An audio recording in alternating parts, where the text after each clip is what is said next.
Okay, yeah, so this is now lesson 5, which is the second half of the Hurricane Katrina lesson, and this is all to do with the effects and the response. So now we know how it's formed, when it hit New Orleans, what happened, and how did people respond to it. So this was a huge disaster. If you ask your parents about this, they will probably remember it.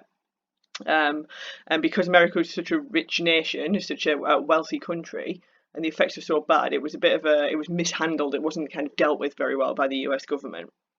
So this is a really straightforward lesson. Literally all it is describe the primary and secondary effects, describe the short and long term responses, and do you think the responses were good enough? So that question you can really sink your teeth into and get really far with it. So I have said don't worry if you can't write much for this one.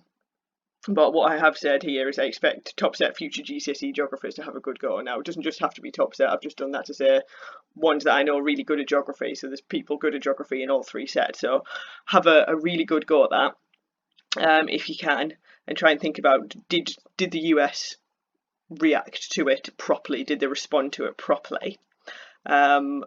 In terms of research, so obviously you've got the same PowerPoint, so we don't need this slide anymore for this lesson, but there is a video, or not a video here, sorry, there's some information on here with some video clips, and there's a very short summary of it here. So if you're really struggling, this is your place to start.